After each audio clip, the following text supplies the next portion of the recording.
Today, we're thrilled to welcome Jason Mesut, a leading voice in design and the creator of the Shaping Design series. With a career-spanning design, consulting, coaching, and strategy, Jason has reshaped how we think about designers' evolving roles. We'll explore his journey, his insights on designer skill sets, and the challenges of navigating an ever-expanding field. Whether you're new to design or a seasoned pro, Jason's perspective offers invaluable takeaways that we are sure you'll get a lot of value from. Enjoy. All right, Jason, welcome. Welcome to the Beyond the Interface podcast show. How are you doing? Yeah, I'm good. Thanks for having me here. Yeah, no, absolutely. It's been really excited to kind of get you on here actually, because I know obviously from your background, you've got a really interesting background and you've been focusing a lot on coaching, development, understanding growth paths, different designers and how they kind of, archetypes and all these kind of things, right? So it's been really exciting to get you on the show because that's something that I'm quite passionate about myself as well. But yeah, Jason, can you just tell us a bit about how you even got into that side of things, from your career and kind of how you transitioned into focusing on that?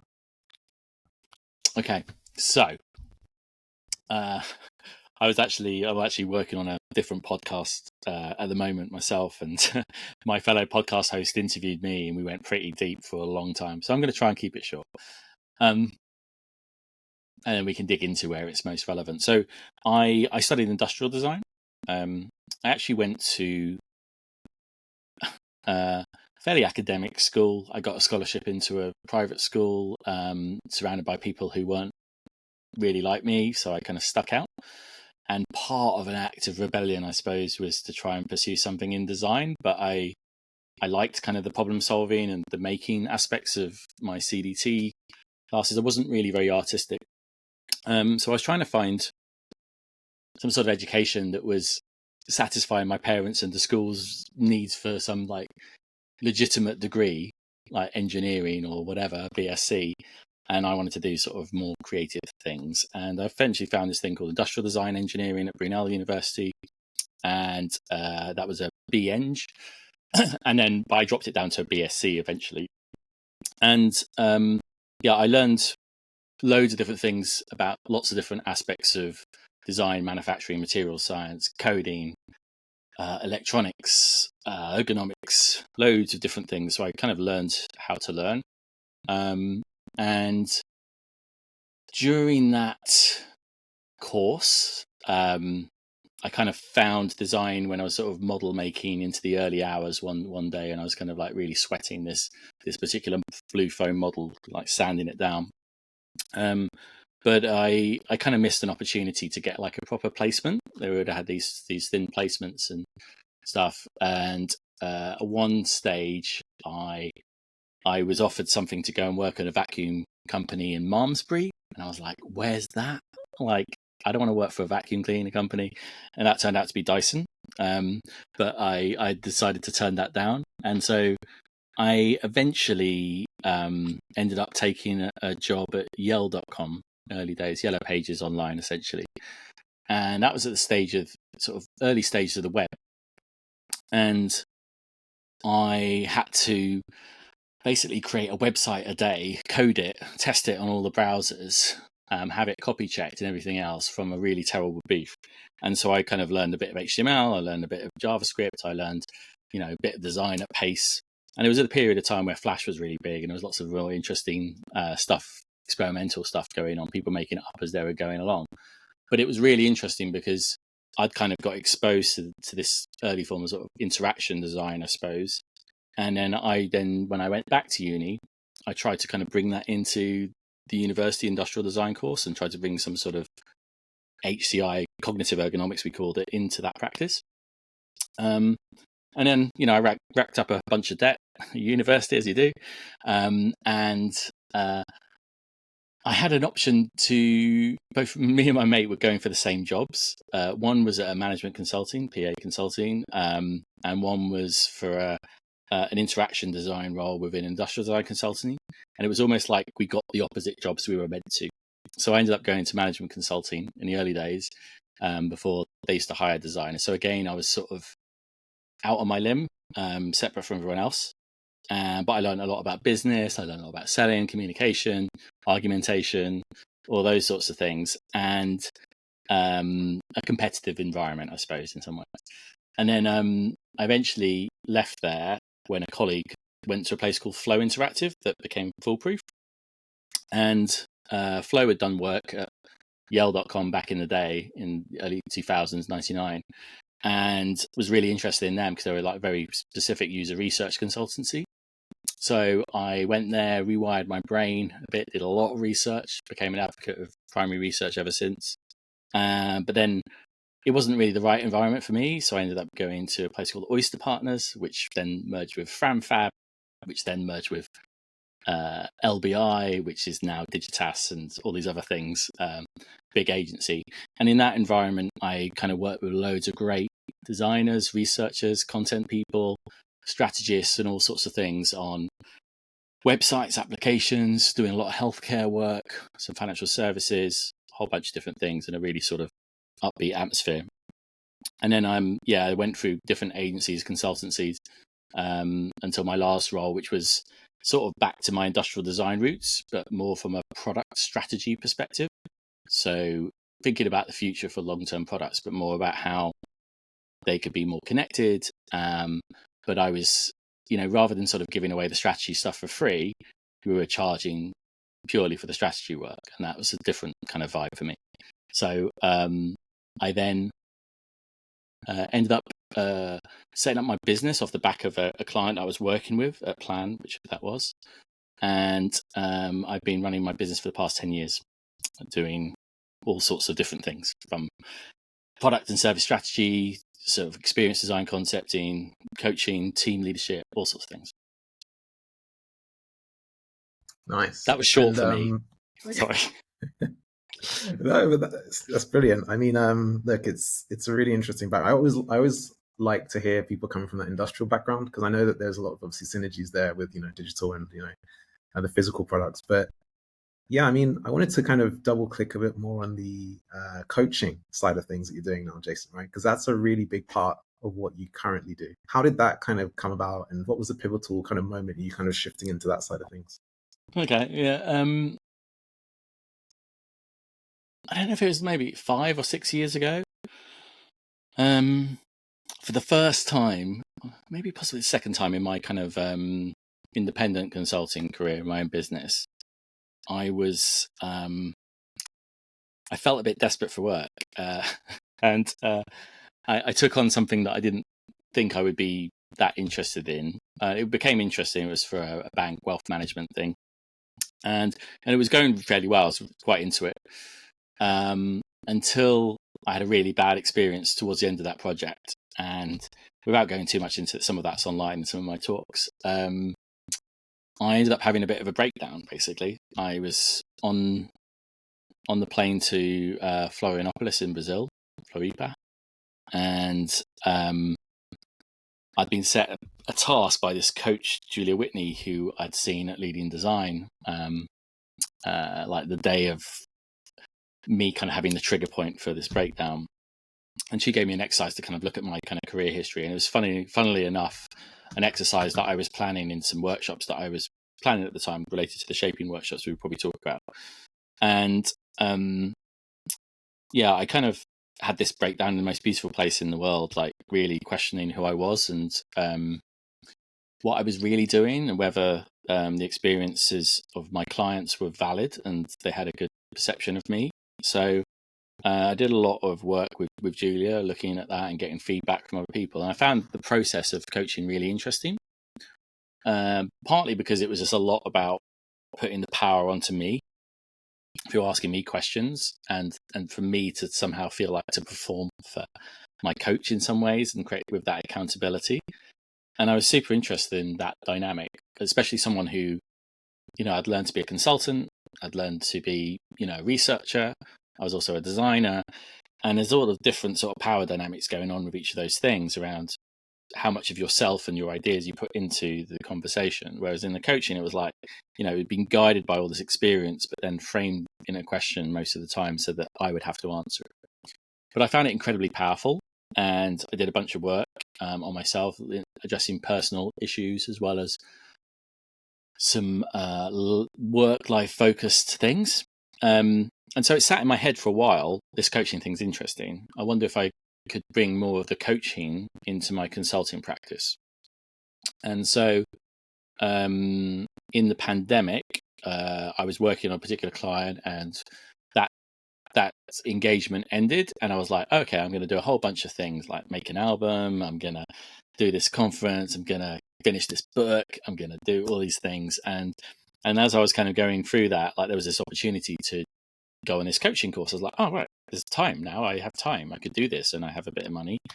Let's invest in that. So I invested in a coaching course, coaching and mentoring course, to get a certification. And through the process, I learned a lot about dialing back my advice.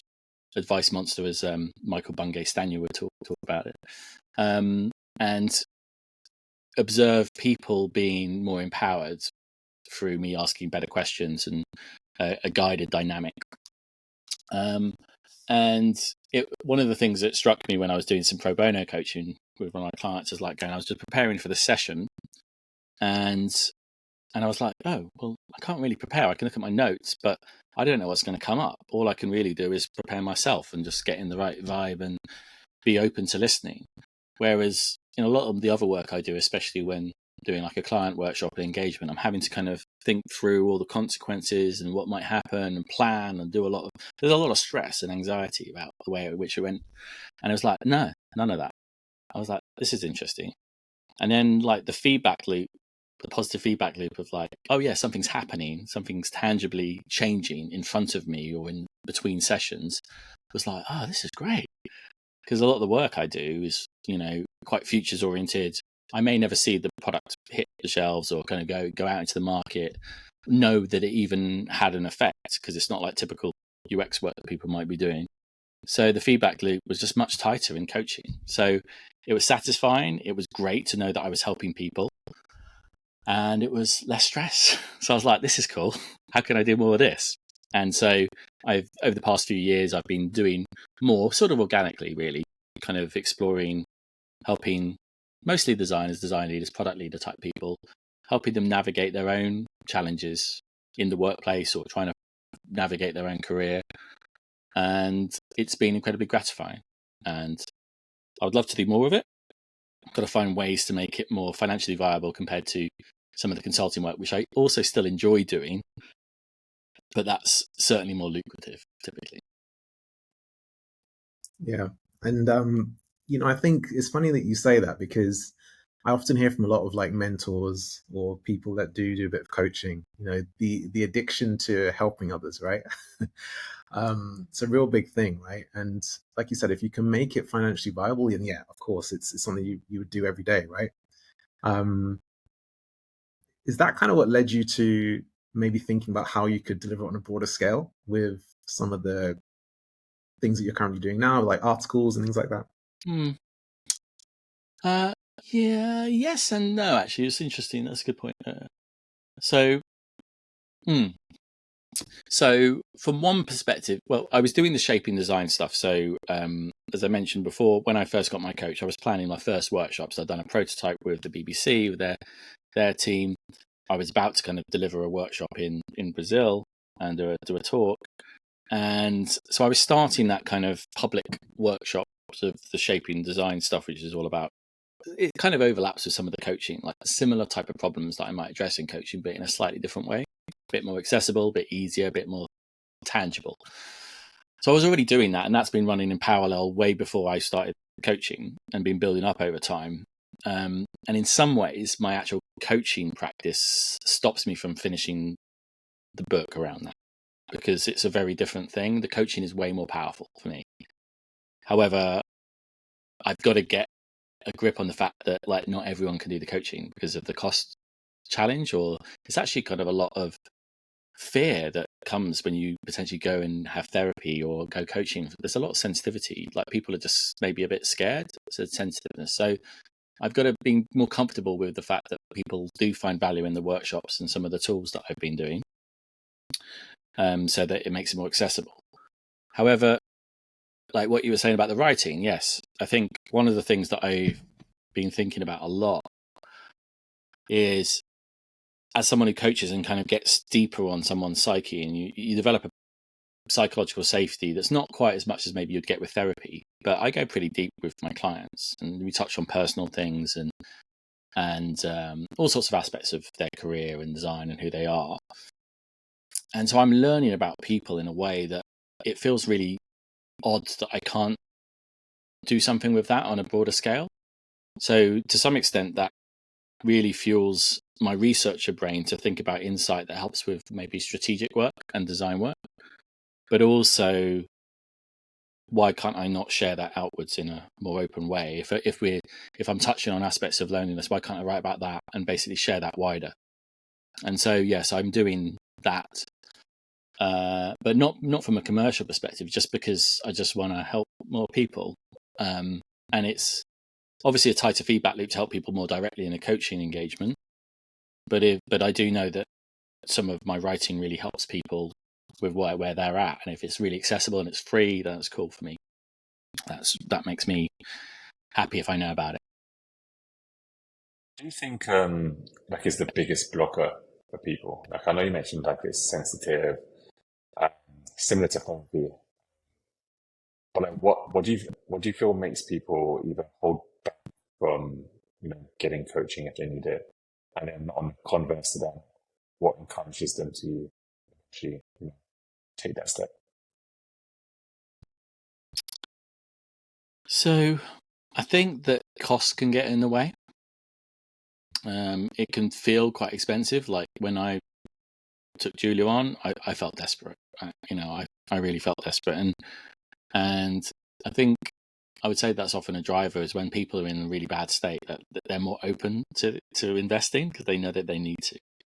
But it would be good if people didn't have to get to that state before they got help. But yeah, I think it's a fear. Like people don't necessarily know how bad it is for them. They don't necessarily know what it's like, what it's going to happen. Can I trust this person that I'm speaking to? And what exactly will we do? And there's so many different schools of thought around different coaching practices, different approaches. It's like it's going to be different with every person. And so there's a lot going on, but as well as the fact, like going, maybe you just don't want to go to those places. You don't want to really question some of your career choices. What does that mean? What happens? And yeah, it's investment time and money, like I say. Yeah, it's always a difficult one, isn't it? I know they always say like the best thing you can do is invest in yourself, right? But like you said, coaching is on the higher end, right? It's definitely, it's different to just taking a course, something like that. You need that kind of one-to-one interaction. It's also different like getting like a free mentor because obviously, Jason, like you said, you're accredited, right? You've done courses, you kind of learn about this, not just like someone thinking one day, hey, I want to be a mentor, right? Do you see, for someone looking to get or find a coach, what are the things they should be looking out for? It's really hard because I think even for me as a coach with a network of people that I know, it's quite hard to find a coach. So I guess like with therapists, you can kind of look at a particular, like in the UK we have BACP or a particular list to potentially find people. Or there's services like Better Help or Better Up for coaching and stuff.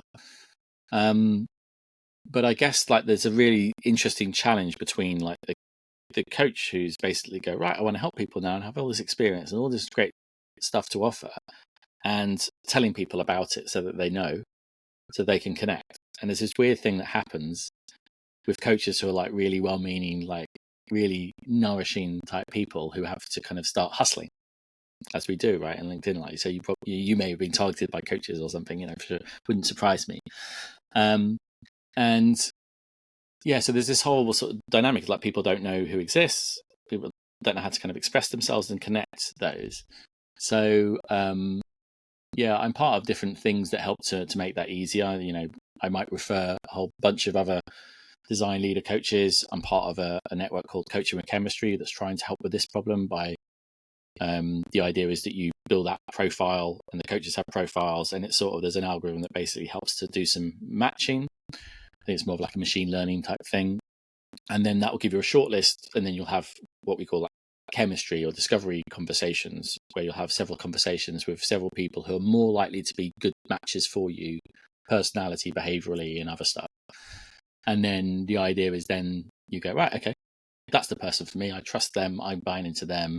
Let's go. But it's quite hard to even do that. I don't know. It's just a really weird market, because yes, everyone can say that they're a coach, and there's so many different coaches, different certifications, different schools of thought, and ultimately, in a similar way to design, debatable for sure.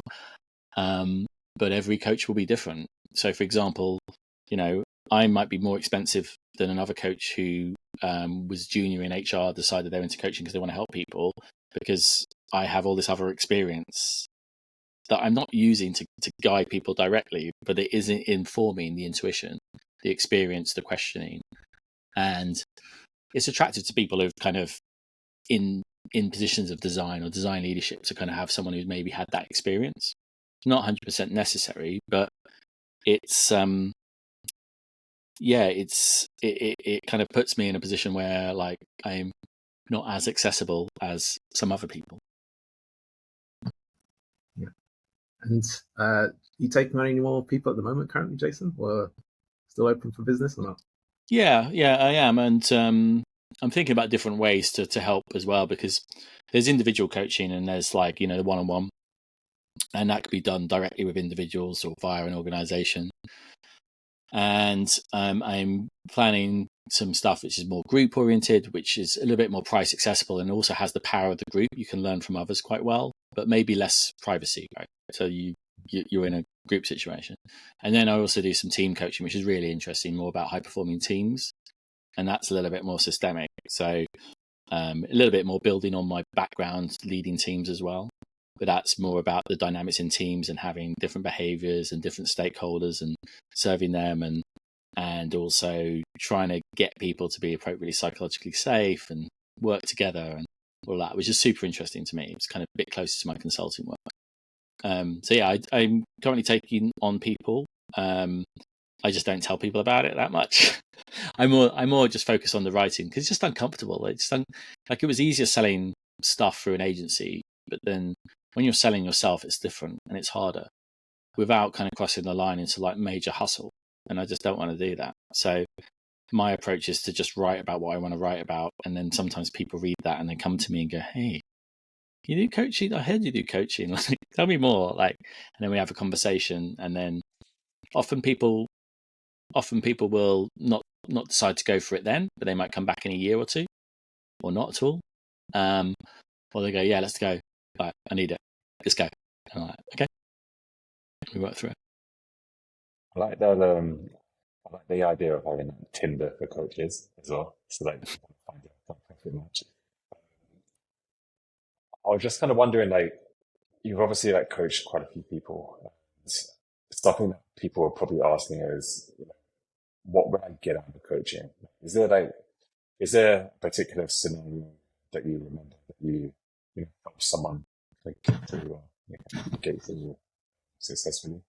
You share, without revealing, personal information, but something that might be useful for listeners. So I'm going to maybe just paint a few pictures of common ones.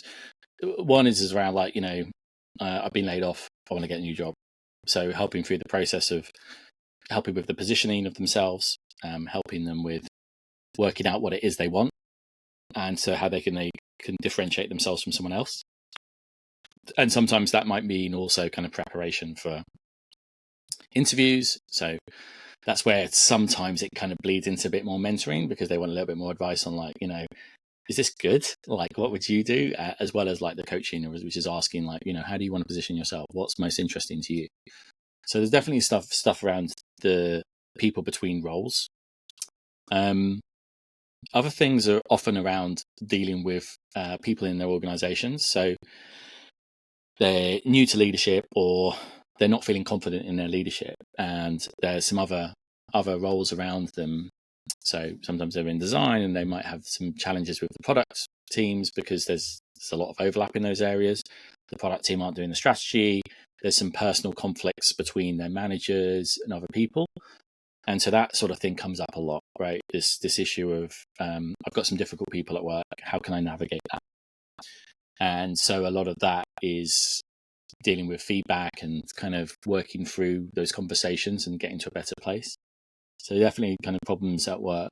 I guess other ones might be around, one of my, sometimes it's around leaving a job, right? It's people going, this is burning me out, right? And so sometimes they're kind of funded through the organization as well, which can be a bit more complex. And they're like, this is really not helping me. So giving them the confidence that they can leave and get the role that's right for them, or even actually to stay, but reframe that role and stuff. So, I've had people come to me and they're like going, our first session, I want to leave my role. It's like, whoa, okay. And their employer's paying, and that's a bit awkward, right? But I've got to protect the confidentiality. And sometimes through the process, they realize they can stay and they can work through the things that they think are toxic or not helping them. And that gives me a lot of gratification, because I know how hard it is for organizations to keep people and invest in them. And so give people hope that they can try to navigate some challenges within their current role, rather than just kind of give up and just try and start somewhere fresh where they'll have different issues. At least they know something of the environment. So that's a common one that comes up. What else? And I've had a few people who are, especially sort of new parents who are, struggling with the dynamics at home and kids, sickness, kind of their brain having to do things, and then kind of going, what happens with kids often is like there's a different view on legacy. And, it's at the age, especially sort of, a lot of the people that I coach are sort of middle-aged. You have the midlife crisis type stuff going on where people in their lives are dying around them, and they've got the kids in their lives, and you're in this kind of spot where you're kind of going, well, why am I doing this? Like, well, what is my next step? What is my next career? And so that can relate to leaving a role or finding a role if you're in between roles as well. There's some of the main areas. Trying to think what else.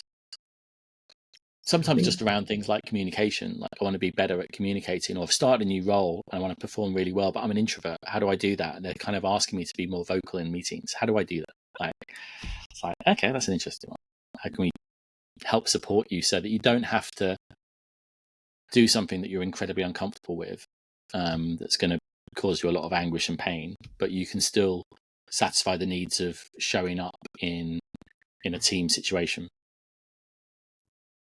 And these are all really interesting, Jason, because I think these are areas that I never thought that I would probably speak to with a coach. I always thought when you talk about career coaches, or even any kind of coach, right, it's usually on maybe moving up the ladder or kind of going after certain things. But the fact that you're also talking about some of those other softer issues that are actually major issues, right, which people don't really talk about or think about, right? So starting to think maybe I need a coach as well. So, well, I think everyone could benefit from being coached. I mean, a lot of the things I've just brought up, my things relate to career, yes, but often to do with relationships in the workplace. And it's interesting because you end up navigating relationships in the workplace and realize you can bring some of that learning into your personal life as well. And that's a big part of it. But a lot of it comes around, working out, well, what is the right leadership style for me? And you don't need to have a leader or manager title for that. You just want to be able to, how do I serve people beyond my own immediate work? And lots of things around stress, loneliness, difficult conversations, all that sort of stuff. Yeah. And look, Jason, you briefly touched on, your shaping design series, right? And I kind of want to dig a bit more into that because, not everyone may have heard of it. There is a link which we'll leave in the description here where you can kind of read some of the content. But for those that are just listening, Jason, can you just explain a bit about that shaping design series and how it started? Yeah, so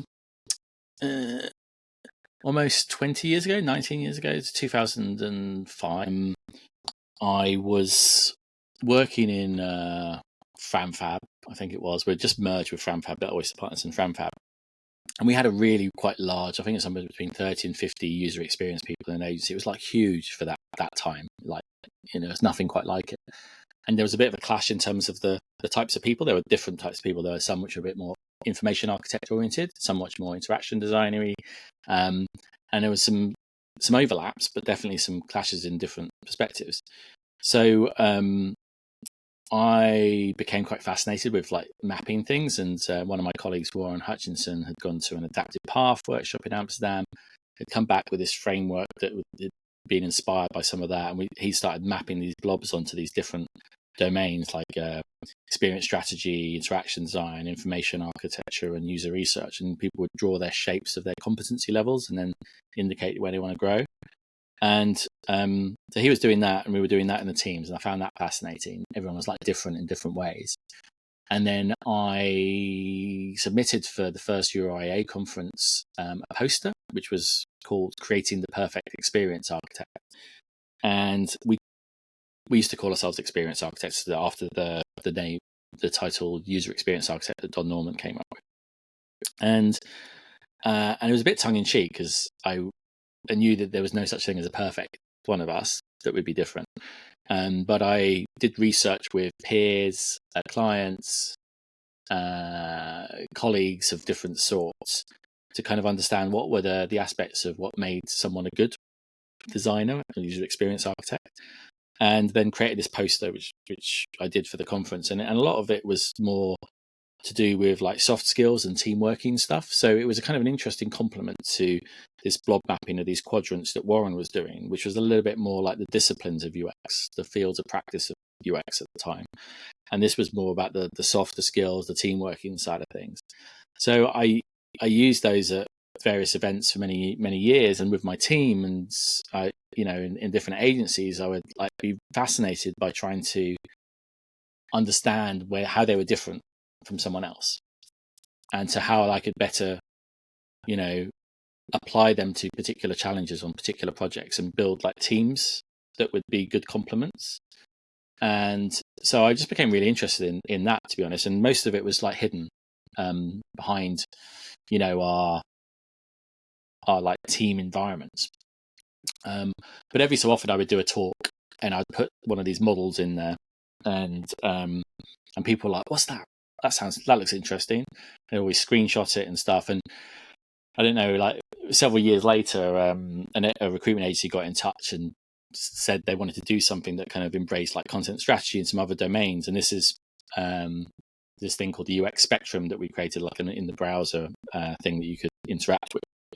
And the idea was that employers could kind of mark out the kind of shapes of skill set that they might want, and then potential candidates could do the same for themselves, and there'd be this sort of matching algorithm similar to what we were saying about the coaching, some sort of like Tinder-esque matching of these employers and employees. And it kind of was interesting as a little exercise, but it got me back into doing this in a more public way. So that's where I think I had an opportunity to submit for a conference to do a workshop, and so I kind of created a bunch of these different tools, different lenses to look at yourselves through. Some of the ones that I'd used with my team, some newer things. And I started doing this publicly. And as I started doing it, people got quite interested in it. And so I can't remember how long ago it was, I think 2018 or 2019, 2018 probably. I decided that I would set myself an advent calendar challenge so that every day of December I'd write an article that was related to one of these tools. Like, what was the backstory? How do you do it? And then one a day, and I forgot about weekends and all that stuff. And it was just a really good kind of constraint and construct for me to just get that out. And so that became the Shaping Design Medium series. Beautifully imperfect, kind of, very quickly written collection of things that then people have been reading. Even to this day, there's still thousands of views of some of those. So that became an interesting thing. And then I started talking about it on stage, and people wanted to do more public workshops and corporate workshops around it. And so I kept on doing more of it, trying to refine it, and then trying to kind of create a book to make that online resource a little bit more accessible and easy to navigate based on your context, based on your situation. so that I didn't have to run workshops for everyone and have to charge a certain amount so that people, limit access to this information. So yeah, that's it in a nutshell. Basically, it was driven by this desire to try and help people realize that they were all different and that difference was valuable. And if you could just lean into what your own difference was, you could both be able to communicate that to potential employers or teammates, and also work out where you wanted to consciously develop yourself.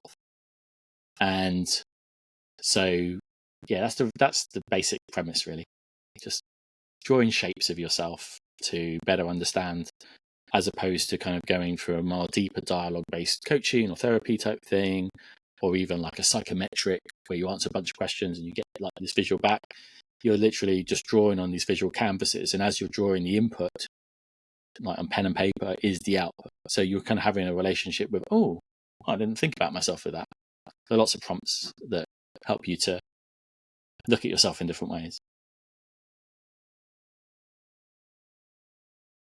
How are you kind of seeing people kind of use these kind of like approaches that you've written, right? So that you've documented this kind of over a period of time. And one thing that I liked kind of reading your kind of summary was that like you actually kind of point out all the flaws and things like this is going to have lots of typos in it. Don't expect it to be perfect. I suppose that once you started running kind of workshops and more people started putting their eyes in it and engaging, have you seen people use it in unexpected ways? Or, do you think that they follow the script exactly to the letter? And that was the most interesting way you've seen people use it. Yeah, it's a mix, really. Like, so most of it I don't hear about, unfortunately. Like sometimes someone will tell me, "Oh, like, I read that article, I did this." I was like, "Oh, cool, that'd be nice to know." And it, like, for my own satisfaction, my own feedback loop, it would be nice to know. And I could go, "Oh, yeah, that's really interesting. I'd love to be able to kind of fold that into the the canon of all this work," or go, "Oh, I wouldn't do it like that. That's a bit risky for based on my experiences." I think there's a few different things, and I can't say for sure like how much has been directly influenced or whether people are sort of ambiently aware of some of these things. One thing that people often do is they'll collapse lots of different terms into the same kind of compound diagram. And so what I mean by that is that many of the lenses I've got are kind of like, they're quite pure. Most of them are quite pure. So you get things that like fields of practice discipline, so the interaction design, information architecture, whatever. And that's separate from maybe like a particular method or skill, like prototyping, paper prototyping or whatever. And then like you get other things like soft skills, like active listening or whatever, or storytelling. And so what people end up doing is they create these compounds for an industry, and they'll have like interaction design, information architecture, prototyping, storytelling, this. And I was like, cool if that's what your organization needs, but trying to put that out to the wider world, it depends. It might not be relevant for everyone. And so it kind of, they work at different levels of abstraction with different types, mixing lots of different things. And you kind of go, well, why is that at the same level as that? And it could be me being a bit pedantic, but I like to think of the collection as kind of helpful as prompts to then get to a compound for the team. So if I'm working through with a corporate workshop and with a program to kind of develop a competency framework, yeah, we might end up with a mix of those different things. But to get there, I think you need to look through all the different lenses and make sure that you're covering all the right bases. So that's one thing that often happens. People like to want to try and make a digital version. So I've seen some goodish digital versions. So with the UX spectrum, which the taxonomy of which I really don't like and was never happy with. I've seen someone kind of create like a Figma version of that where there were kind of lots of sort of drop downs that fed up to that overall visual, and that was quite neat. But the difficulty is you're kind of losing that direct connection with the drawing it out. And I have seen, what's most interesting to me, like one particular tool is this leadership profile one, and someone was like using it in interviews. So you're basically talking about different leadership responsibilities. So different things you might be expected to do as a design leader. And he would go to interviews and would say, like, here's a particular framework that I'm familiar with, and I can map myself to it and what I think I'm good at and where I spend time in this role. And, what is this role all about?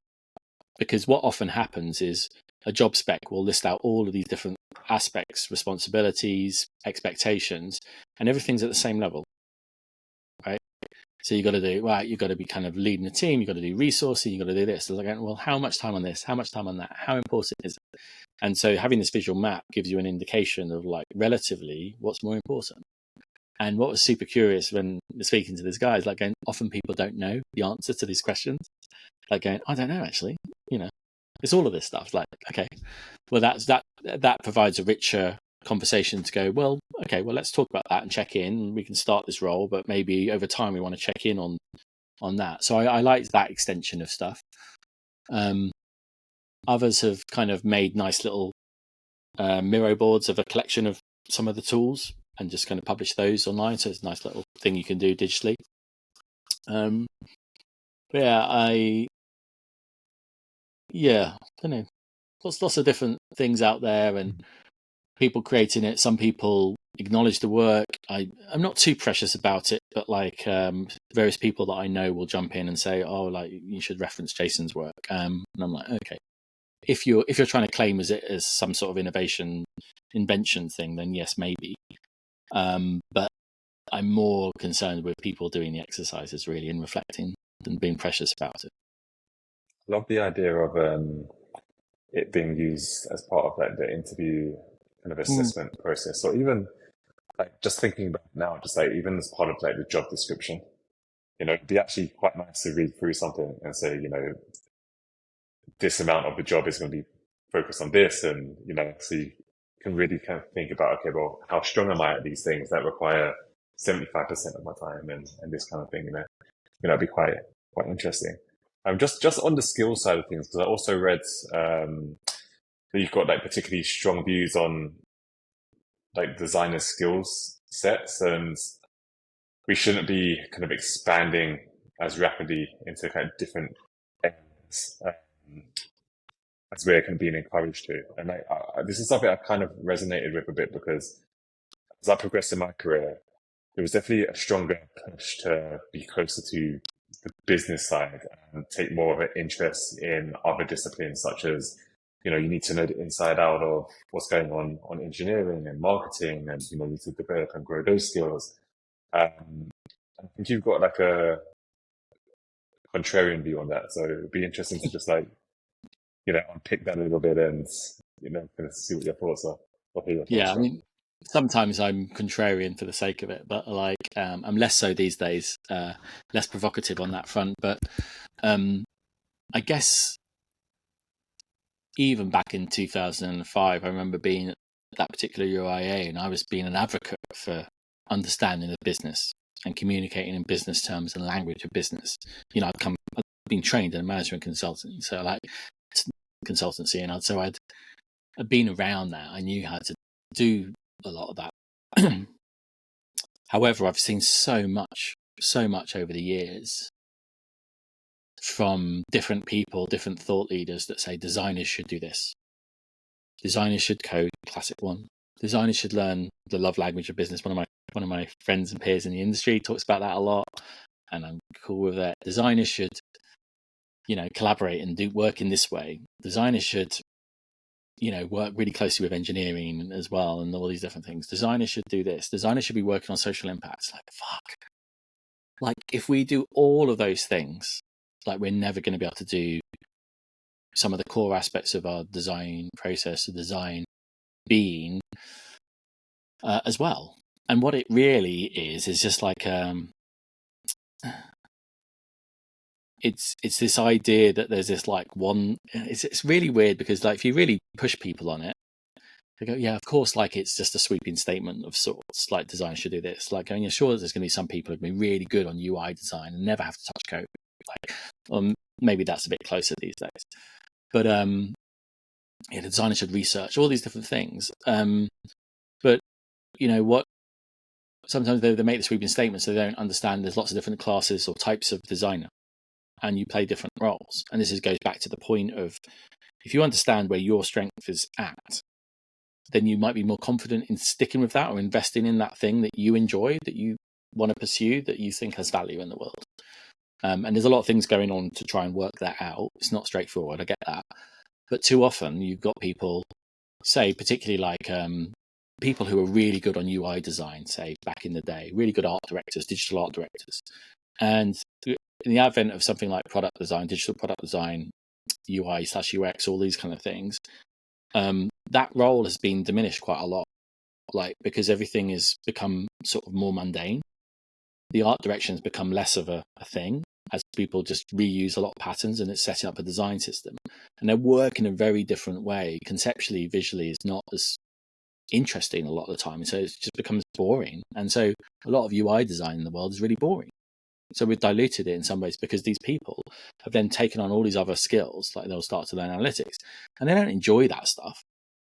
I had one person, like really great, really incredible, great conceptual brand design and everything else. And he's embraced all the aspects of UX. He kind of felt compelled to kind of understand and be really good at metrics and do all that stuff. Now, he can play a good game in that, but it's not where his heart is. It's not where his incredibly unique value sits. And so I worry about like this richness, this source of real power is diluted through trying to do lots of everything. And to the point that like it, you know, back in when I was kind of managing some teams, we would do lots of wireframes, and sometimes the wireframes of some of the product people would be better looking and quicker to create than the work of the UX designer, because they were doing all these other stuff, all these other things. And so also what you've got is then product management kind of taking up a lot of the space that what classic user experience designers used to do, user experience architects. There's a lot of overlap, and they've taken it, or they may be taking research. So there's this weird dynamic where like you've got this pressure from people who've got like a loud public voice saying you should do these things, you should do this, and you should do this, and you should do this, and you're like, what am I doing? What am I really doing? Can I do all this? And you feel, lots of people feel inadequate, that they're not ever able to live up to the expectations set by these people on stage or whatever. And I get contrarian and provocative about that, because I don't think we need to make designers' lives any harder than it already is. And I think a lot of the pain at the moment comes from other designers or other people in the industry. And we have enough challenge trying to work with others who don't understand what it is we do. So yeah, I do take a contrarian view on that. And it's not a straightforward way forwards, because people like go, well, what should I focus on? And that becomes a deeper question. Yeah, and it's such an interesting topic, Jason, because it's like, how do businesses navigate this? Because like you said, the trend of the month might be going down a certain route versus another, right? How do leaders or individuals navigate this? Like, what would be some tips to kind of, because I'm just kind of thinking out loud, right? I feel like it starts from the leadership, right? Because they're kind of setting the scene. Like, do I go more generalist or do I go more specialist? Yeah. So we start there. How does a leader like navigate that and kind of set his team up the right way? Well, I guess it's like, what I was saying before about again, my fascination, mostly in an agency professional services environment, where you have some project needs and then you have some people in your team, and you're trying to kind of match the challenge to your resources, essentially. And the difficult things in that environment, like you're trying to win work, and then you win the work, and then you need to make sure you've got the people to deliver it. And so if you've got people on the bench, as it were, in consultancy or agency environments, or even in-house like now, you're going to want to use them. But they might not be the right fit for the work. And you can't always go outside to kind of get the right person and contract and freelance them in, and then keep your person internally on the bench. So I think it's driven a lot by that. Like the same with the in-house, right? You hire a bunch of people, and say, for example, someone leaves in an organization, or a new kind of product area opens up, people like going, oh, I want one of them. I want one of them people. You know, I want Warren or Jay. Like, you can't have Warren or Jay. We can have Sandra over here. I was like going, okay, I have Sandra. She's the same as Warren. Yeah.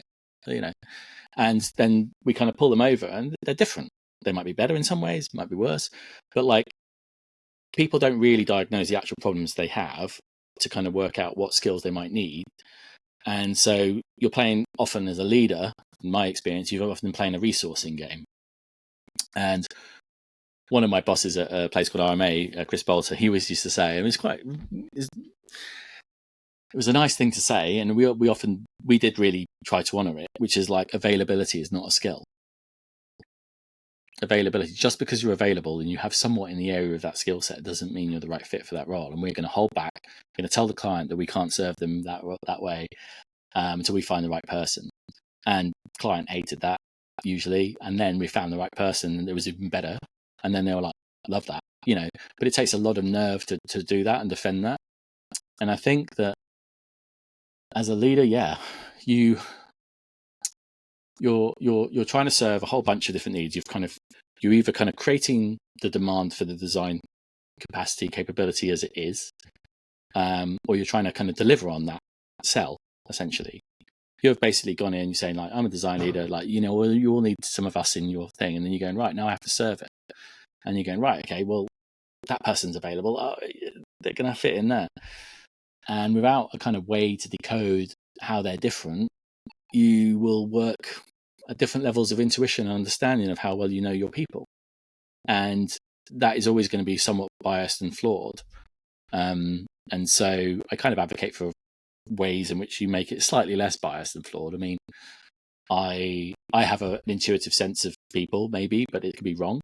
Some other people might have a less refined version, might not care as much. They might get it done quicker and they might satisfy, you know, stakeholders' needs much better. But I think a lot of it's driven from that. It's like going, yeah, we need a resource that does that. Well, they're fine, they're available, they can do that. And then they get it doing it, and then they get locked in, and they either fit or they don't fit. And, you know, and it comes from there. And also, you know, a lot of my work gets associated with career ladders and competency frameworks. And often those are designed to kind of be really fair and objective and like fair for your progression for an organization. Just tick the boxes, do all these things, and, you know, you're going to get promoted or a bonus or whatever. And so the very nature of those is often to kind of like codify this whole setup of what it means to be one of these 3 or 4 maximum roles through different levels. Maybe there's an individual contributor, like a kind of principal, like expert path versus a management path, but not much variance other than that. And so people are kind of having to kind of fit into these boxes.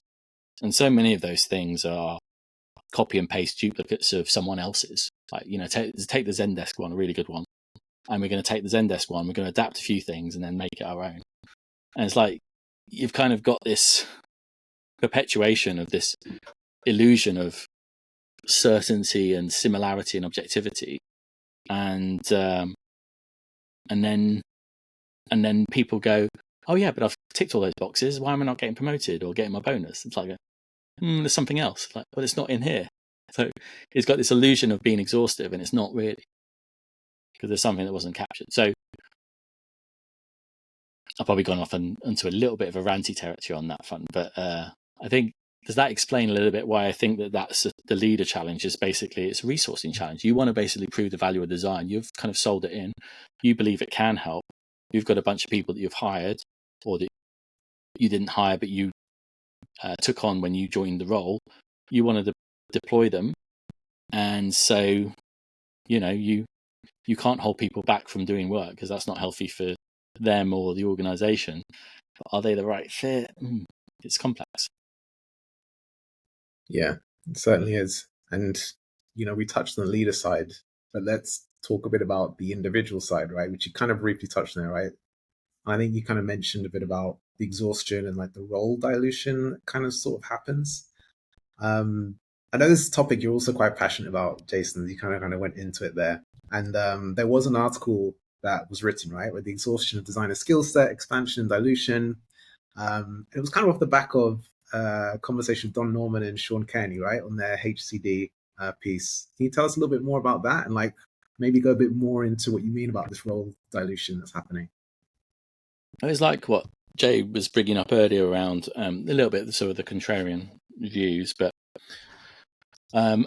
I entered into that conversation. I know Sean a bit through he's a fellow human in Group of Humans network I'm part of, and I've been a big fan and critic of Don Norman over the years. And it was great to hear them in a conversation. They were trying to talk more about planetary centered design, or whatever it was, humanity centered design. Sorry, planet centered, humanity centered. There's beyond human centered. There's a lot of that going on. And then they started talking about understanding the business models, understanding the spreadsheets, understanding the metrics, and also doing the social impact and understanding the planet. I was like, whoa. They were doing the shoulding thing. Designers should be doing this. Designers should be doing this. Designers should be doing this. Designers should be doing this. And I think I rocked up. I've got a screenshot somewhere. I was like, well, if the people are doing all of that, how are they doing any of it well? And also, there's a lot to do there, and a lot of it's not going to necessarily be expected of a designer. So I don't think it's necessarily healthy. And I think, the recourse of the response back is like, oh yeah, some designers should do more business stuff. Some designers should do more research. Some designers will get closer to the code. Some designers will be working on more social impact stuff. But it's okay if you are not, is kind of what my message would be to that. But I think just by trying to kind of make the point that this is an interesting area and designers should maybe extend into these areas, because it's kind of it's important to kind of get the traction for some of the thinking, the creative work that's being done, that you need to kind of extend further into all of them. And I think that's problematic. So some people will be well suited into going to the business area. Some people will be more suited into going to better metrics. Some people will be more suited to kind of get deeper on the research side. And some people should be spending loads of time coming up with the best art direction in the world. And I think that it's that's problematic, is that there's, in those discussions, often someone will make a statement and it will be quite a sweeping statement. And I don't think it can be really damaging, especially if it comes from someone like Don Norman, someone like Sean Carney. So that's when I usually pipe up and go, whoa. What are you saying here? I don't think they found anything I said controversial, and they backtracked in the end. So it was just a case of, in the moment, they acknowledged it. So I'll be fighting for the diversity of all the different lenses of diversity for designers. And there'll be someone coming along going, yeah, we should all do this. We should all learn AI. We should all do this. We should all, I don't know, wear black polo necks. I don't know, whatever it is. How can we help these designers to kind of accelerate and kind of grow in their careers, right? Because I feel like the industry has kind of forced us to kind of take on certain skills, additional skills, in order for us to just make a career out of our passion, to the point where a lot of us end up falling out of love with our passion because of these additional skills. So what I'm trying to say is, or ask is, if you're obviously good at one of these things that you mentioned, right, and you want to remain good at that without expanding your skill set too much, what can organizations do better to nurture these people and make sure that they have a flourishing career? Like those that take the traditional management track.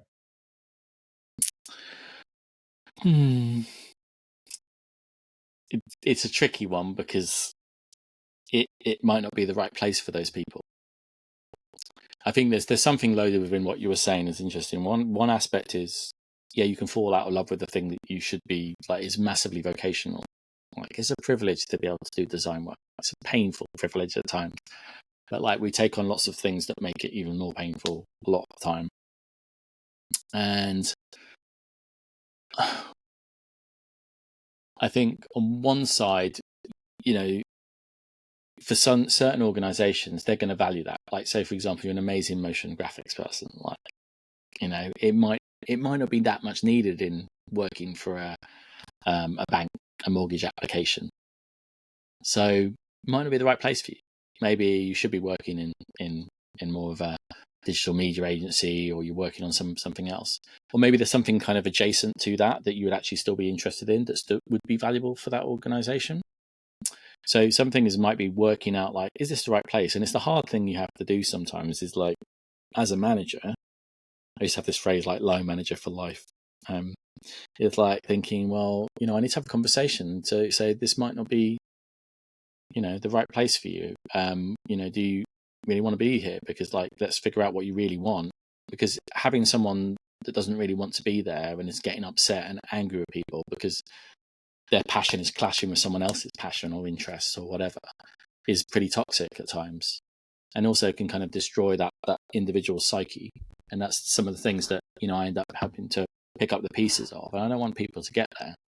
I want people to have to get to the point in their career where they've been promoted to a particular point, they become expectant on a certain salary level, doing things they hate, and then they're stuck because they've got a big mortgage, they've got all this stuff, they've got the kids and the pressure, and they're like, oh, if I wanted to make money, I could have just been an investment banker. Like, I would have made so much more money. It would have been far easier than having this stress of trying to be a designer and trying to make money and trying to like manage all these different things.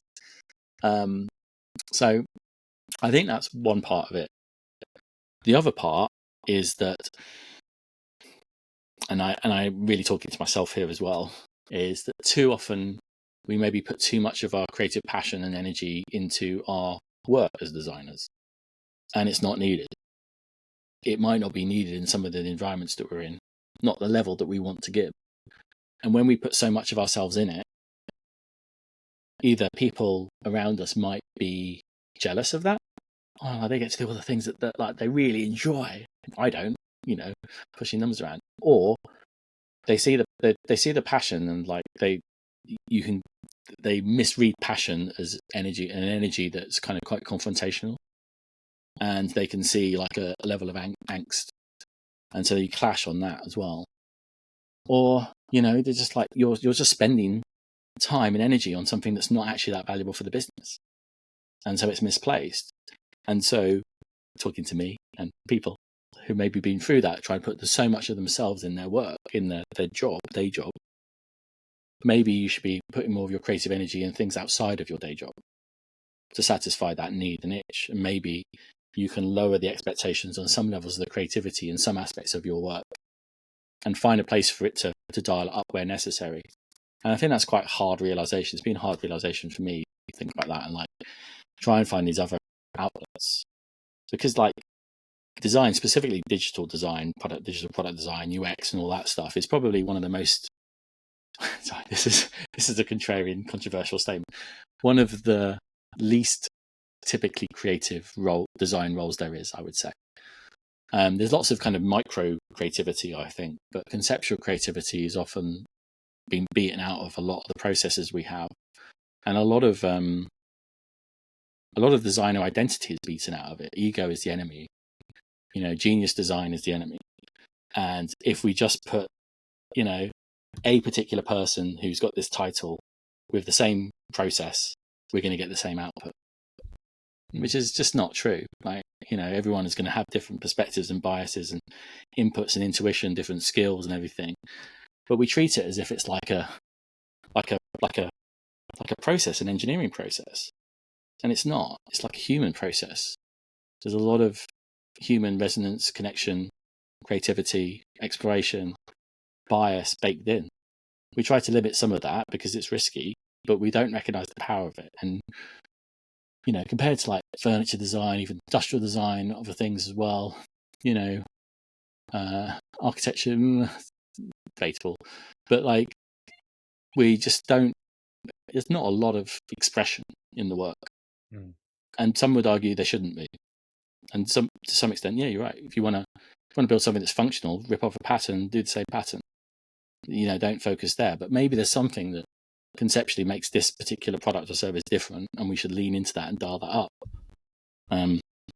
Yeah. So a long answer, but it's a good question. It's a question that I think I have to struggle with a lot in my work, and also with people I'm coaching as well. They're often like, they've got to that point. Where's my passion gone? I've lost the love for what I do.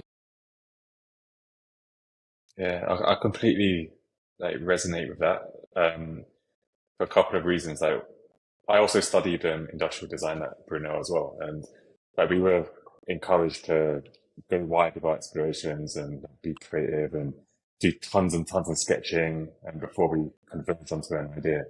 And then when I got into the digital space and through the through the ranks in leadership, you get more and more constraints. And then with the emergence of design systems, even at the conceptual level, when you're going through exploration, you're still kind of expected by some kind of people to still be following the design system constraints as well, even at the Mm. conceptual stage, that blue sky stage. And that's one thing that I've been very kind of cognizant of, like with my team, when we're at the concept stage, to try and not restrict them to, those kind of conventions or, frameworks or design systems that we have, and just literally just go crazy, like blow things up, break things, go really broad.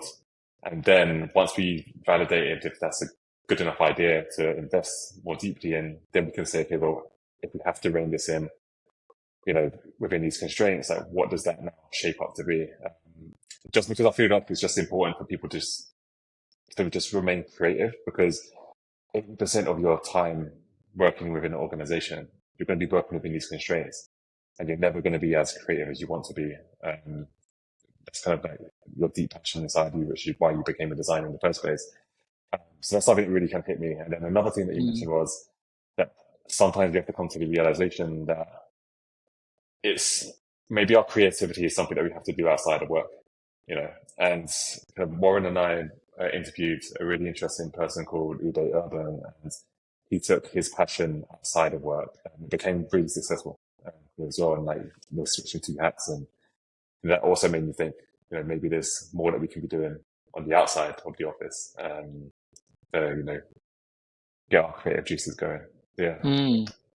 Just with that point around, carving out that time for that conceptual work, can I ask how did you justify that? Like, I know you can kind of justified it to me and to yourself in some ways, but did you have to kind of ask for permission, or did you just do it, or like, how did you encourage that within the team? Was there resistance in the team? I think it's just something that I've just done. I think it's, I think there's just a few things where we've had a few ideas that have kind of emerged conceptually. We haven't had any data to back it. Done no usability testing of the thoughts or anything. So it was more so like when we have those opportunities, I just say, just go broad. Like, it's a concept. It hasn't been done in our industry, or we haven't done it in the company before. Just go broad. Just completely blue sky. Obviously, it has to look and feel like our business, but it doesn't mean you have to follow the same patterns exactly to that. I mean, just see what we can come up with. Then we can validate those conceptually with customers and see if the idea kind of resonates with them. And if it does, then that's evidence and data that we can use to gain buy-in for that particular idea. And then once it actually mobilizes and becomes a project, then we can, start to align it more with the strict rules and whatever else that we have in place, So yeah, it was more so just, I guess, asking for forgiveness rather than permission. But it seems to be something that works pretty well, like for me. I think you have to have the it sounds like you kind of knew that worked, right? You believed in that approach. There may have been some hesitance. I know I still have hesitance over it because it takes time away from delivering something to explore. And I think that's where the resistance is. But it can be really quick, right? It can be really quick. Yeah. And you can end up coming up with something that shortcuts a whole bunch of delivery and is better. And this is the thing that I think people miss. And I think part of it is either people have not had enough experience of that exploration type phases, or they've forgotten. They've lost confidence in being able to do it. And so there's various people that used to be really good conceptually just end up in a very production level delivery focused role. And I worry about that because, especially right now, like it's potentially, other than, the hell that is polycrisis of economy and layoffs and, everything that's going on in the world right now. But like technology wise, yes, all that AI stuff is threatening us, but it's like totally fertile ground for like doing something different. And too many people aren't. And I think there's a lot more to play with. And I think organizations are, well, they don't necessarily realize yet, but I do believe that there's some interesting work in that space and people are exploring it. It just, you're going to have to kind of steal the time and to do it maybe and then show it. And then people go, okay. So yeah, I think it's something to do with confidence, and something I'm very interested in is the sort of the creative confidence to do those and to work in a level of discomfort. Yeah, and I was going to touch on that. Yeah, I was going to touch on that briefly, Jason, because you did mention, that although people may be in some sort of constraint, it's like, are they focusing on the right things anyway? Like, are they actually focusing on the things they should be focusing on? And I do personally believe there is beauty within the constraint, right? So like, if you are a product designer and, your focus is kind of getting the business to go down a path that they need to change their way of thinking. Isn't that where you could potentially be creative, right? Or if you are working, say, in a design system, one of my designers on the team showed me a really interesting kind of component on Zomato, right, in India. This is India Zomato, right, where I think it was about giving the riders a tip. And it was just a small component, right, but, give the rider a tip. But in that little component, there was like a whole animation of a sad rider, like not getting his way on, like, not being able to make enough money to kind of do things. So I feel like there's still creativity that can happen within the constraints, but no doubt. As we're saying, do people need to really look at that a bit more? Well, I do believe in, I find constraints incredibly powerful. Like they focus in so many different ways, but you can just work at lots of different levels. So there's the sort of macro conceptual of what is this product or service at all? Like, should it even be an app or whatever? That type of level of what is this versus kind of, so how should we do this particular flow what was it related to? Like, what was the need of that particular component? What was it supporting?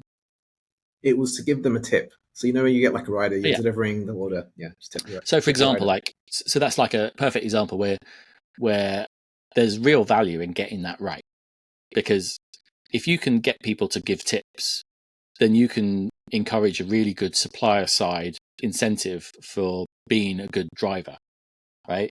And it's like all the fake Uber stuff. And if you can do that, then you make people want to use the service, and then it becomes like a circular loop. But you've got to find that thing. Like, what is that thing that really matters? And it's not necessarily just because, it'd be cool to kind of have this animation. Like, there's something underneath that. If we can kind of make people tip more, what is it that we could do to kind of encourage that for whatever reason? So this is where like the power of, what I would say, like more true insight can really play a part. And this is where you have like that strategic focus. Like, what is a particular lever that we can be playing with that kind of works within a particular constraint? Like, like we can't change the whole app, but what could we do within this particular constraint that helps to support this bigger thing? This is like a big business model thing. It's going to have like this little UI thing over here that could seem frivolous. It's got like outsized impact, right? And if you can somehow connect that, which often we not very good at doing, that's cool. That's really, really valuable. So yeah, absolutely. Like one of the things that I like to do, I like to think big, but come back to the need, and also kind of go, right, so there's this solution that's like the 3-5 year solution, but what's the solution for tomorrow? So take the same underlying need and same sort of outcome. What's a way to get towards that within something we could change with a word or, a little piece over here? So yeah, you're right. I think to some extent, sometimes you need to kind of be able to think bigger, like what is the possible solution space, and then bring it back down to, right, what could we do tomorrow, today, next week, next month, next year, and all those sorts of things. And it's often quite hard to find designers who can do both. Think big and think at that small level and connect them. But we do need to do it. Otherwise, like, you'll just be thinking big and conceptually for ages and you'll never get to deliver anything. So I think you're right. The constraints matter, but like, you've got to make sure that there's a good reason for you to be dialing up something in that, putting a bit of creative energy into that small thing over here. It could be like the Kind of think, what's a really good example? It could be like the particular interaction on, like Tinder, for example. You mentioned that earlier. That particular interaction that kind of feels more pleasurable, that makes the service work, right? Becomes quite iconic. Or like, I was interviewing this guy who was part of a design of the sort of original, not original, but the subsequent sort of headspace redesign. And he was just like de-chromed everything and made it all about this circle. Because at that point, you didn't want to be touching anything else apart from just going to meditation. That took a real focus on really thinking, what is the actual need right now? And once you know that, once you drill into that, then you can kind of lean into the constraints in whatever you've got in front of you and find a way through it to meet the value that you could create. Also, that idea might have actually come from some kind of wider kind of blue sky thinking as well, which in fact probably or could have kind of broken the design system. And because the idea had some merit, it might have actually created a component or contribution to the design system and adapted things for it. Do you know what I mean? So like sometimes like what I'm finding as well is like as broad as we're going, as soon as we narrow things down, we're starting to make decisions that involve the design system. Whereas sometimes if you just start off with the restrictions and say, okay, we can only use these atoms and they can only be configured in so many different ways or whatever, then all of a sudden, like you've already limited your creativity like from the get-go. Whereas if you kind of broaden things out, you can actually start contributing more to the system, then it can evolve over time.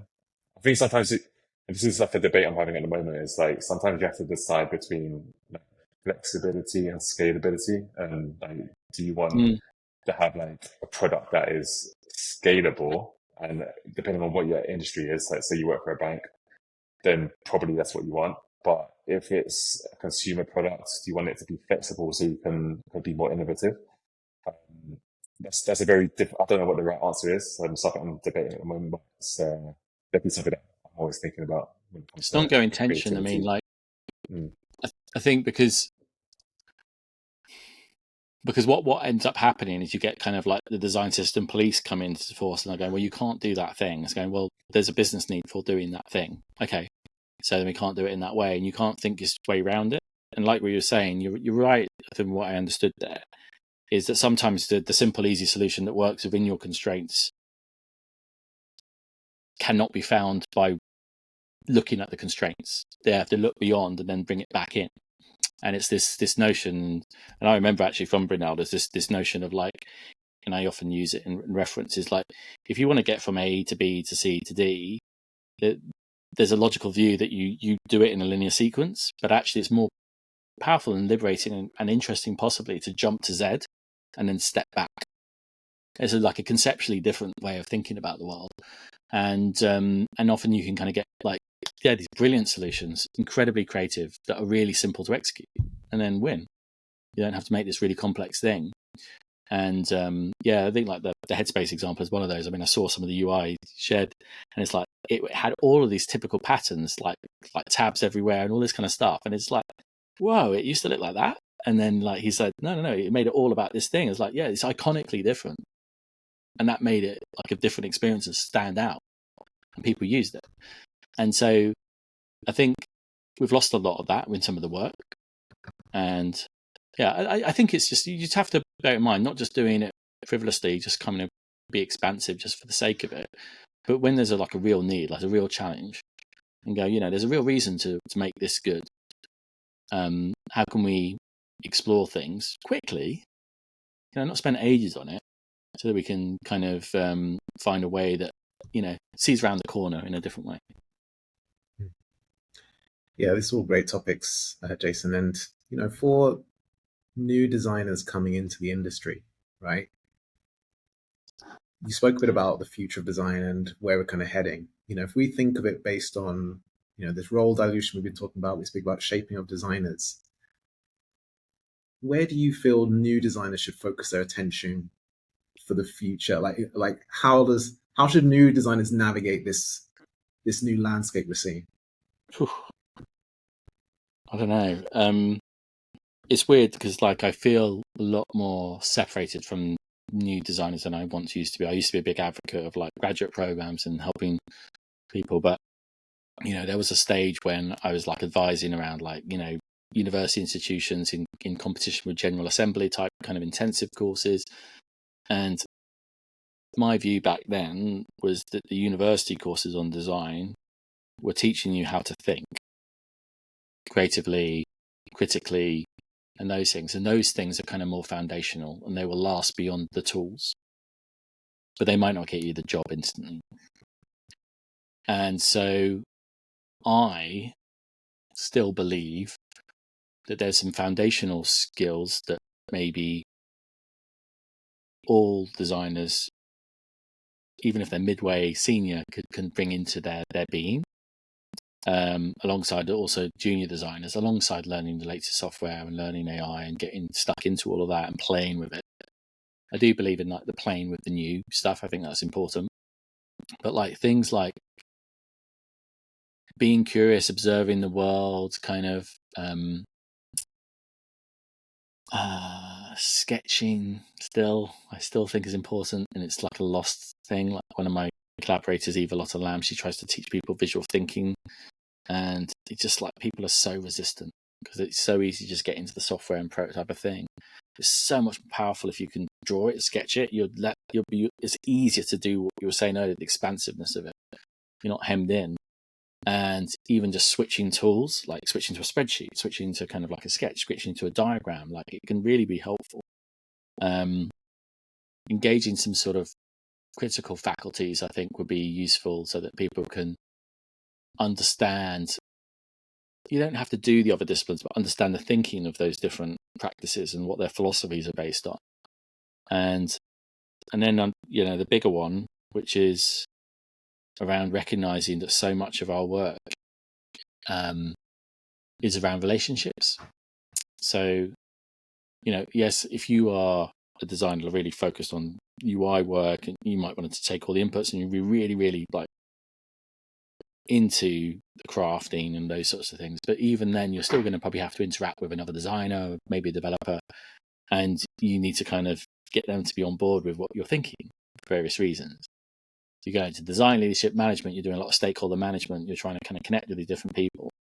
And often, because of what we do to be tribalistic in design practices and stuff, we create another in the organization, that the enemy, the people that don't like, they don't understand, they're not enlightened like we are. And that kind of creates conflict. So there's like foundational relational things that I think people should be learning. And I don't think it's sometimes taught in sort of like through collaborative working kind of exercises on courses sometimes, but I think it's something that you sort of learn through life as well.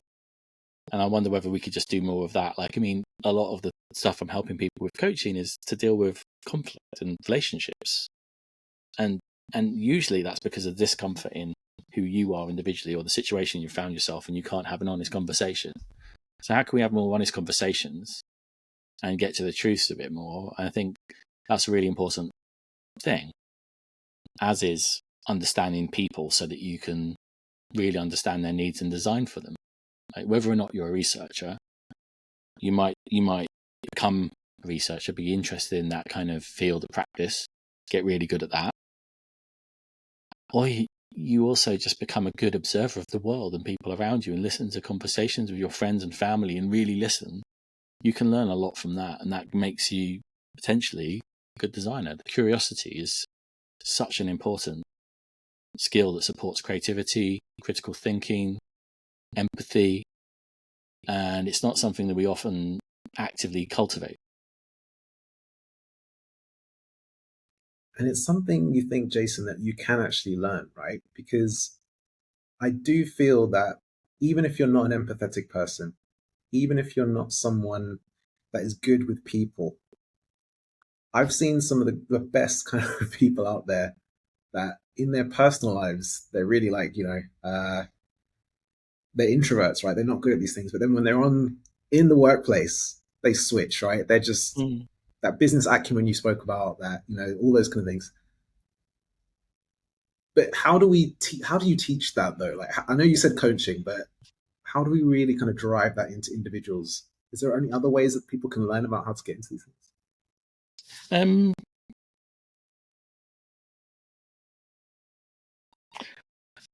well, here's the thing. Like, I mean, I wish I'd learned basic coaching techniques early on in my career. Like, some of the time I was doing it, I didn't realize when as a leader. But like I said before, there's so many overlaps between, like, you know, coaching questions, sometimes consulting questions, sometimes research questions. And I was talking to someone about networking the other day, and like, I remember I went to this big conference, my first like really, really big conference, and I read a couple of books. I can't remember which one was which. One was about like how to be more interesting. And the core of that is to be interested in someone else. And sometimes that means that you're doing less of the talking and you're doing more of the listening. So it's a big practice of active listening, really, is if you can kind of practice holding back your desire to kind of impress upon them how good you are, what you know, and like suppress some of that, especially if you've got an active mind, like someone like I have. Like, I'm ADHD wired, lots of designers are, and they just want to share. They want to share. They've got the idea. There's loads of stuff. And holding that back is a really hard thing, really hard. And then, like, at its extreme, I've been kind of interacting with some people that are incredible, like more on the autism spectrum, right? And so they don't have that empathy naturally, but they've cultivated the feeling of what empathy feels like for the other person, because they're consciously thinking about it and asking questions, suppressing a whole bunch of stuff, and they're managing it. And I don't know where we, you know, yes, you can learn maybe listening and active listening. You could learn some basic coaching techniques, maybe different question answering. I think research is good for that, little kind of verbal things. But maybe applying it to our interactions with other stakeholders and other team members, or even like in, you know, critiques, like kind of, you know, rather than jump in and tell people what you think is wrong, like ask the question, well, what do you think needs to be improved around it? Where do you want help with it? Where are you uncertain? And they're probably like going to mention some of the things you're going to do, and it's going to be more powerful for them to say it, to realize it, than you to tell them. So I don't know. It's an interesting one, and I think it just becomes this whole area of like more relationship and softer human skills sides of things. And some things are going to be easier for some people who are naturally good at connecting with people. Like you say, the introverts, maybe they find it easy to connect people on a work basis than they do just normally socially. So one thing, for example, in my experience as an introvert, is that like I'm no good, you know, down the pub with a bunch of guys talking about football, because I don't as a social object I was never interested. Now my kids are into football, I'm like, shit, I have to go to the pub and talk to a bunch of these people.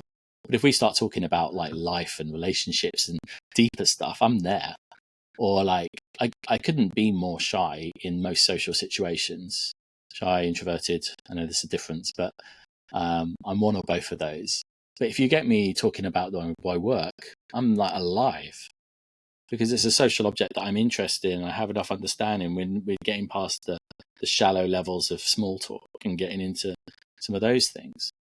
So, for example, in a situation like I do coach a lot of introverts, and like I was saying before about, like, you know, they might want to show up in different ways, and I'm like, well, your power is one-on-one.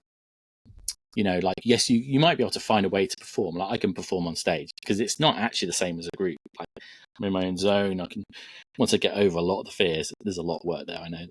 But like, it is a little bit more insular. But also, you know, managing a group and facilitating a workshop you can put structures in place to make yourself more comfortable and prepare people. But also you can have a lot of power in one-on-one conversations and get people on side and really listen to people and kind of share things in a way that kind of, if you do that enough times, is more powerful than you running a group. And so, like, finding your own ways based on an understanding of what, you know, persuasions you have on those different scales, I think can really, really help. So yeah, it's fascinating. I don't have all the answers on that, but suffice to say, I do believe the relationships part is a big one. But also, you know, like I say, I think curiosity engenders that. if you're really curious about someone, like especially like the test is to kind of have someone who's like your arch enemy and just like, well, even just to do the thought exercise, like going, what makes them like that? What's going on for them? What could have happened at home for them that made them turn up like this? What's making them shout at me? What's going on? What kind of pressure they've got from their boss? And really start to think about that, and then think up the chain of, like, you know, the person that's maybe putting pressure on them and all those things. Go, okay. And that could develop empathy if you are empathic, but at least an understanding, you know, and maybe you could ask them over time and just kind of give them a chance, and then you're more likely to be able to find a way to work with them. Now, not everyone's going to be easy like that. There's going to be some people you meet that are just really, really difficult for you. But yeah, I think that's a big thing that I wish I'd learned a lot earlier on. I have to agree with that. Sorry, I have to agree with that, Jason, because a lot of it is learned on the job, right?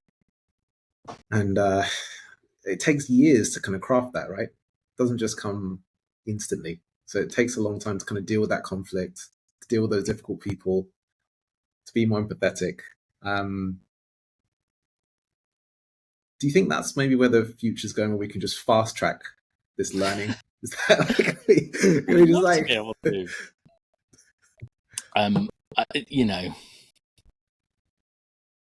I would love to be able to. Like, it's a case of it's so hard because we, you know, just through our existence, we put up barriers around ourselves to hide who we really are and what we're really thinking. That's just natural. It's a natural human existence, and it's really hard. Like, without, you know. Sorry, I'm going to say something like potentially inappropriate, but like, you know, I come from sort of growing up, and I was too young to do too much permanent damage to myself, but in the age of like early rave culture and stuff, and like there's truth in the thing about like MDMA as a drug that lowers the barriers down for you to see someone a bit clearer. It also over amplifies a degree of empathy for other people and sees people smiling when they're maybe not, and all these kind of things. But I mean, it's problematic in some ways. But you know, if everyone just going to get shortcut to the truth quicker,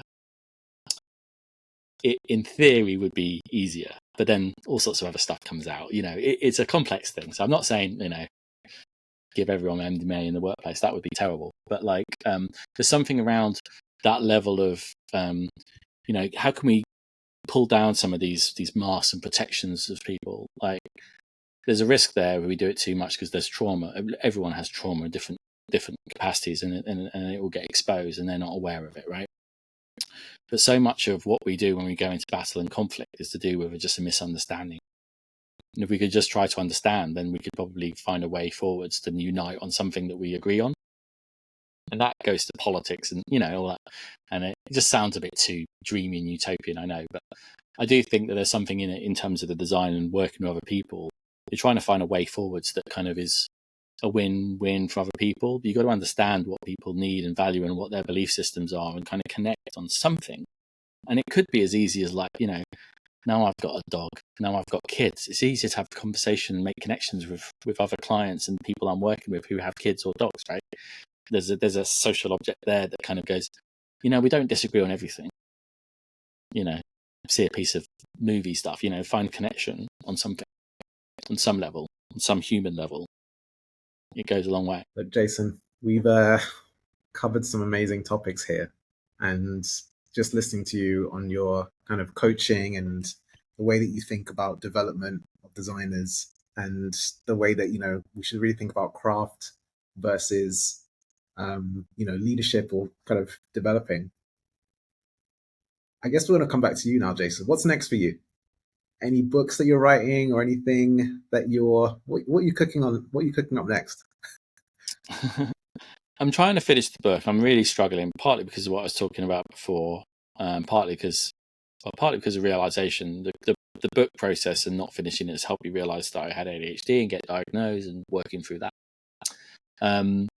But also, like, because, you know, me having problems with these tools that people might assume are the final things, like you picked up on earlier, there's an imperfection. So it's getting the book done, hopefully a beta this year in 2024. But yeah, I have lots of interest. So I still like doing the consulting work. I still like to kind of help problem solve a bit more directly. I want to kind of integrate more of my coaching practice into my consulting, and maybe some more of my consulting and playful creativity into my coaching. I've been kind of, when I was first learning these different things, and I have all these different backgrounds, I've been almost like treating them separate and then finding ways to then entwine and integrate them. So that integration is core to me. So the being, the doing, and the financials, the commercial aspect of that, I think is really cool. But I've got so much from all the different backgrounds. How can I fuse them better? But one of the things that I'm really interested in doing is, I mentioned I'm starting a podcast with someone with a few interviews down. We're just exploring how creativity can succeed, and in a capitalist world, right? And it's like a given that it's capitalist for the moment, whatever. How do people, whether they're comedians, whether they're artists, whether they're illustrators, whether they're designers, how do they find a way? Because one part of it was something that I'm very interested in, is like when you're doing something that's sort of unfamiliar and new, innovative, if you want to put it that way, it can build incredible amounts of anxiety because you've never seen it before. You don't know if it's good. And you can go to the darkest places. And I'm just really interested in how people manage that. Like people who do the greatest, interesting work, I'm just very interested in how they do that. So I'm kind of calling it architectures of resilience, architectures of creative resilience. It's like an ongoing life mission, maybe, to kind of explore how people manage the creative act in a world where often it's not valued. Our world seems to value those who maximize the value, not the people that create the value in the first place, like create the new value. And that's something I just want to understand a bit more and help people with, because I believe that we've got enough problems in the world, and I think we've got enough people to solve them. We're just holding these people back from solving them, and they're holding themselves back. So how can we release all that potential and direct it to help with whatever needs to be solved from whether it's, I don't know, and I don't mean just design here, but whether it's climate, other kind of politics, economics, healthcare, everything. Like I do believe that we have the potential within us to do it. There's just stuff holding us all back, and I want to help with that. I want to help with that because I believe in a better world, and I want to help directly in the problem solving, and I want to help people be better at the problem solving. So yeah, more of the same, but slightly different. Yeah, nice. It's inspirational, Jason. And yeah, I'm really looking forward to that podcast, right? So I'll definitely check that out. So yeah, I'm not sure when you're launching it, but yeah, it's launched by the time. Here am I.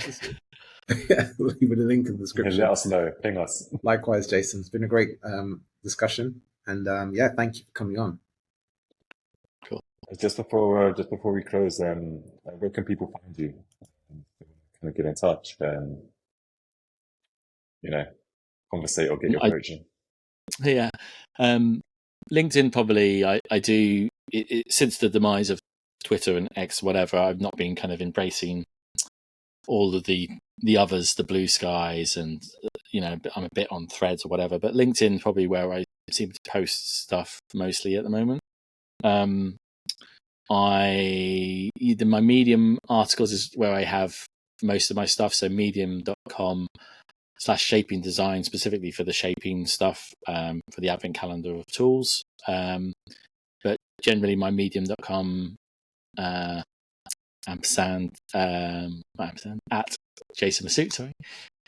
You'll find a bunch of other random writings that kind of explore some of the spaces we've been talking about.